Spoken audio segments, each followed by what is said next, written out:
Elections खत्म हो चुके हैं, सरकार बन चुकी है।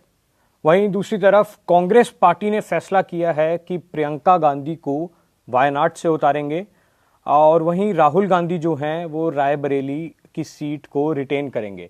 कहीं ना कहीं दोनों ही स्ट्रॉन्ग होल्ड रहे हैं कांग्रेस पार्टी के लिए, लेकिन सबसे बड़ा सवाल इसके मायने क्या हैं कांग्रेस पार्टी के लिए। इसको समझने के लिए हमारे साथ खास बातचीत में संडे गार्डियन के मैनेजिंग एडिटर पंकज वोरा जी हैं। सर, बहुत बहुत शुक्रिया समय निकालने के लिए, हमारे साथ बातचीत के लिए। सबसे पहला प्रश्न, प्रियंका गांधी को वायनाड से उतारा जा रहा है, इसके मायने क्या हैं कांग्रेस पार्टी के लिए? देखिए, प्रियंका जो थी वो हमेशा से पॉलिटिक्स में, सियासत में आने का उनके आसार थे और जो है कई सालों से, कई वर्षों से जो है वो पॉलिटिक्स में डायरेक्टली नहीं, इनडायरेक्टली भी काम करती आई हैं। वो अपनी माँ के लिए अमेठी में भी और रायबरेली में भी कैंपेन करती थी। उसके अलावा जो है उन्होंने पिछले कई चुनावों में पार्टी के लिए सिलेक्टिव कैंपेनिंग की है। इस बार उनकी जो स्पीचेस थी और उनकी जो कैंपेन थी उसकी लोगों ने बहुत सराहना की और उन्होंने प्रधानमंत्री मोदी जी के कई इश्यूज़ के ऊपर जवाब जो है बहुत कड़े ढंग से दिए, तो इसकी भी लोगों ने काफ़ी सराहना की। देखिए, रायबरेली जो है एक तरह से आप कह सकते हैं कि उनकी एक तरह से रूहानी रिश्ता है रायबरेली से। उनके दादा फिरोज़ गांधी, उनकी दादी इंदिरा गांधी, उसके बाद उनकी माताजी सोनिया गांधी, ये सब रायबरेली से लड़े हैं। तो एक तरह से जो है एक कंटिन्यूटी थी और रायबरेली की जो आवाम है वो भी चाहती थी कि वो इसी परिवार से, इसी फैमिली से कोई आए। तो राहुल गांधी ने यही उचित समझा है कि वो रायबरेली पे फोकस करेंगे और वायनाड को प्रियंका के लिए छोड़ देंगे। और उसके अलावा जो है उत्तर प्रदेश में कांग्रेस को अपने आप को मजबूत करना है। साउथ इंडिया में, दक्षिण भारत में कांग्रेस काफ़ी हद तक ठीक ठाक है और उनको जो है मेन अपनी मजबूती जो है वो अब उत्तर भारत में अपने आप को कंसोलिडेशन करनी है। इस कारण भी राहुल गांधी का यहाँ होना पार्टी का ये निर्णय लगता है, इसीलिए है। जी बिल्कुल। देखिए, मैं अपने अगले सवाल की तरफ बढ़ता हूँ। आप किस तरीके से देखते हैं प्रियंका गांधी की एंट्री को और इसका इम्पैक्ट कांग्रेस की पॉलिटिक्स पे क्या होगा और ख़ास तौर से उनकी इंटरनल पॉलिटिक्स पे? देखिए, प्रियंका गांधी जो है एक उनका नेचुरल स्वभाव है जिसके कारण वो लोगों से कनेक्ट करती हैं। कांग्रेस पार्टी का जो कार्यकर्ता है वो उनका उत्साह बढ़ेगा और वो जो है कि ज़्यादा जोश में काम करेगा। और प्रियंका गांधी का जो बोलने का तरीका है और कैंपेन करने का तरीका जो है वो काफ़ी लोकप्रिय रहा है, तो ये कांग्रेस पार्टी को मजबूती लाएगा।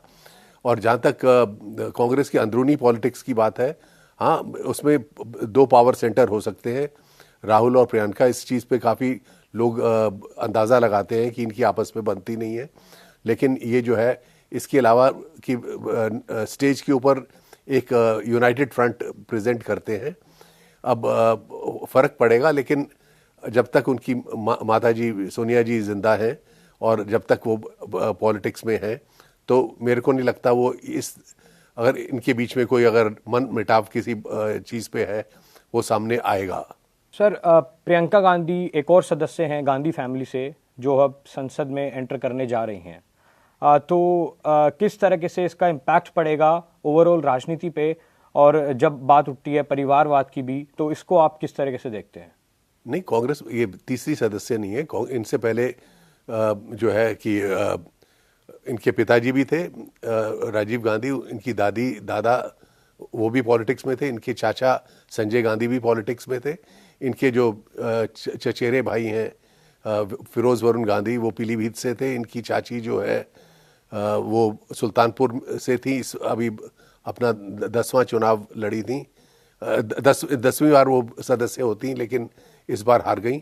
तो गांधी फैमिली के तो कई सदस्य जो है इलेक्शन लड़े हैं, तो ये अब इनके ऊपर जो चार्ज लगता है कि, लेकिन परिवारवाद हर पार्टी में है, लेकिन अगर लोग किसी को चुन के भेजते हैं, ये जो इल्ज़ाम जो है ये डाइल्यूट हो जाता है।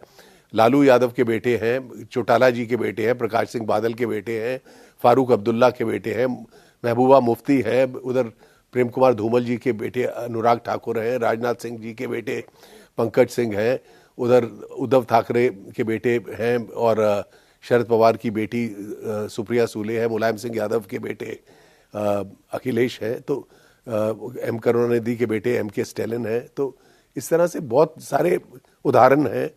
तो इसका अब परिवारवाद का इस देश में एक तरह से एक्सेप्टेंस जब लोगों की आवाम की लगती है तो लोकतंत्र जमहूरियत में ये चीज़ें जो है ये जायज़ हो जाती हैं। सर, कहीं ना कहीं चर्चा इस बात पर भी रही है कि रॉबर्ट वाड्रा के एम्बिशंस क्या होंगे, क्या वो इलेक्टोरल पॉलिटिक्स में एंटर करेंगे।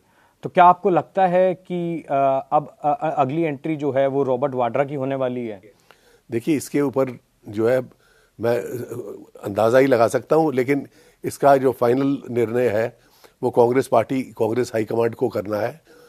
गांधी फैमिली को कलेक्टिवली इसके बारे में सोचना है, और अगर वो उचित समझेंगे तो इनको लड़ाएंगे, अगर नहीं उचित समझेंगे तो नहीं लड़ाएंगे। इनकी ख्वाहिश बेशक है कि मैं इलेक्शन लड़ूं, लेकिन ख्वाहिश से ज़्यादा जो है पार्टी का निर्णय क्या होता है उसकी इंतज़ार करनी चाहिए।